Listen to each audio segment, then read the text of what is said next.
नमस्कार, पुष्पा क्लासेस में आपका स्वागत है।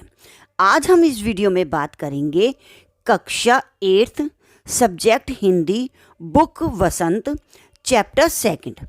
इस चैप्टर का नाम है लाख की चूड़ियाँ और आज हम इस चैप्टर के क्वेश्चन आंसर स्टार्ट करेंगे। तो इसमें हमसे पहला क्वेश्चन हमसे पूछा है, बचपन में लेखक अपने मामा के गांव चाव से क्यों जाता था और बदलू को बदलू मामा ने कहकर बदलू काका क्यों कहता था। तो चलिए इसके उत्तर देखने से पहले मैं बताऊं, वैसे सब बच्चों को अपने मामा के यहाँ जाना बहुत पसंद है। जैसे उन्हें पता चलता है मम्मी नानी के लेके जा रही है या मामा के लेके जा रही है तो बच्चे बहुत खुश होते हैं, ठीक है ना। लेकिन अब हमसे ये पूछा है कि लेखक कितना खुश क्यों होता था, बहुत चाव से जाते थे, तो उसका कारण पूछा है। तो इसका हम उत्तर पढ़ते हैं। लेखक के मामा के गांव में लाख की चूड़ियाँ बनाने वाला कारीगर बदलू रहता था।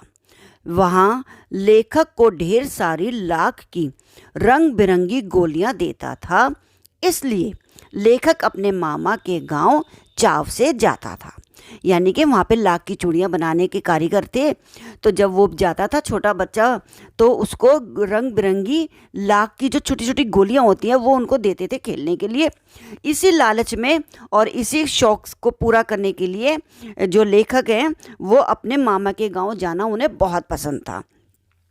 आगे उन्होंने बताया है, गांव के सभी लोग बदलू को बदलू काका कहकर पुकारते थे, इस कारण लेखक भी बदलू मामा ने कहकर बदलू काका कहता था।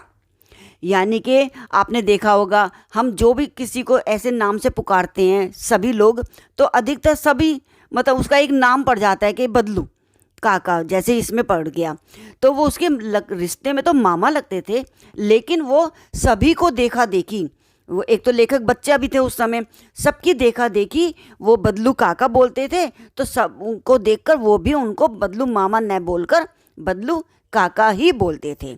नेक्स्ट क्वेश्चन है हमारा, वस्तु विनिमय क्या है, विनिमय की प्रचलित प्रसिद्धि क्या है। अब इसमें हमसे पूछा है विनिमय क्या है। विनिमय होता है हम वस्तु की जगह हम वस्तु लेते हैं, उसे कहते हैं। पुराने टाइम की बात है, बहुत पहले हमारे जो बड़े बुजुर्ग हुआ करते थे वो हमें बताते थे कि गांव में शहरों में मतलब मोस्टली क्या होता था, जैसे अब हम खेती करते हैं, हमारे घर में गेहूं ज़्यादा होता था तो हम कपड़े वाले के पास जाकर उसको गेहूं दे दिया करते थे और बदले में उससे कपड़ा ले लिया करते थे।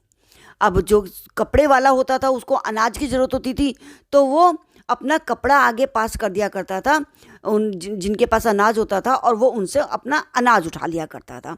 यानी कि उन दिनों पैसा नहीं चलता था, नोट पैसा करेंसी ये सब चीज़ नहीं होती थी, बस वस्तु की जगह वस्तु एक दूसरे की ज़रूरतों को पूरा कर दिया करते थे। तो इसमें हमसे यही पूछा है, वस्तु विनिमय में एक वस्तु को दूसरी वस्तु देकर लिया जाता था। वस्तु के लिए पैसे नहीं लिए जाते थे, वस्तु के बदले वस्तु दी जाती थी। विलियम की प्रचलित प्रसिद्धि पैसा है। यानी कि अब तो पैसा प्रसिद्ध हो गया है, सब जगह पैसा चलता है। तुम जाओ किसी दुकान पे कहो कि हम कपड़ा दे देते हैं और उसके बदले तुम हमें खाने को दे दो या अनाज दे दो, तो वो कहेगा नहीं पैसा चाहिए, सब पैसा ही लेते हैं और पैसे से ही सामान खरीदते हैं। लेकिन पुराने ज़माने में ऐसा नहीं था। नेक्स्ट क्वेश्चन है, मशीनी युग ने कितने हाथ काट दिए, पंक्ति में लेखक ने किस व्यथा की ओर संकेत किया है।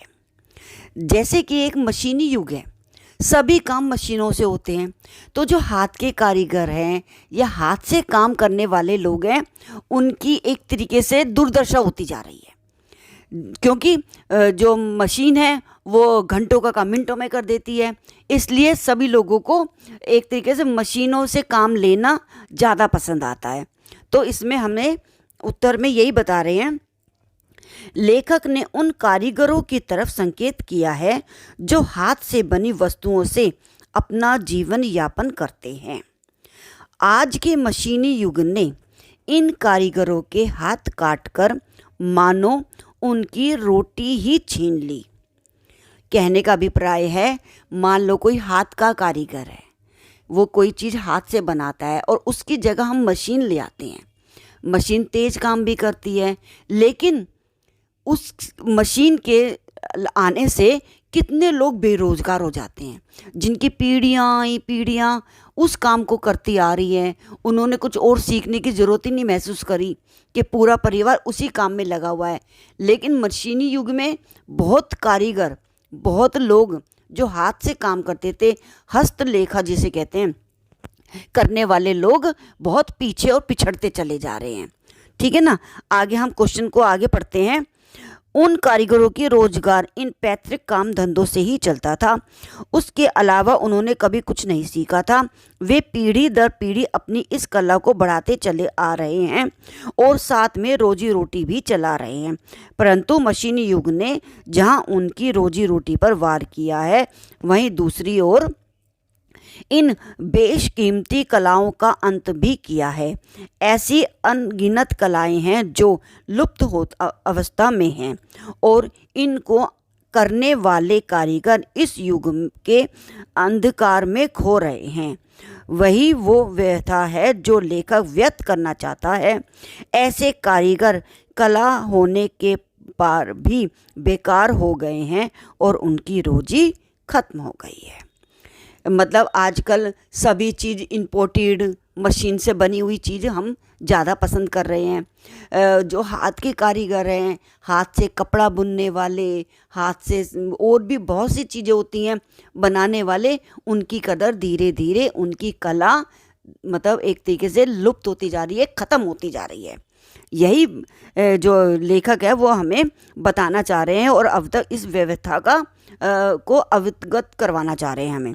नेक्स्ट क्वेश्चन है, बदलू के मन में ऐसी कौन सी व्यथा थी जो लेखक से छिपी न सकी।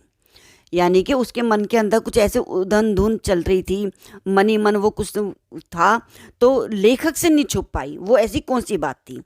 बदलू लाख की चूड़ियाँ बेचा करता था, परंतु जैसे जैसे कांच की चूड़ियों का प्रचलन बढ़ता गया, उसका व्यवसाय ठप पड़ने लगा। अपने व्यवसाय की यह दुर्दशा बदबू को मन ही मन कचोटती थी। यह व्यथा लेखक से छिपी न सकी।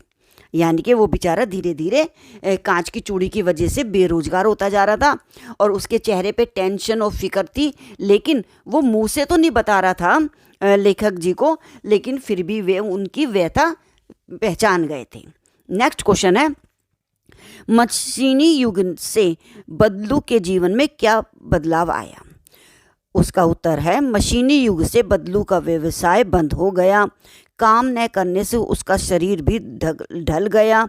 अपने हाथों माथे पर नसें उभर आई, उसके हाथों और माथे पर नस उभर आई। वह बीमार रहने लगा। यानी कि जो बेचारा बेरोज़गार हो जाता है, उसके शरीर पे, दिमाग पे, सब जगह फ़र्क पड़ता है, क्योंकि उसका घर का जो खर्च चलता था वो भी रुक जाता है।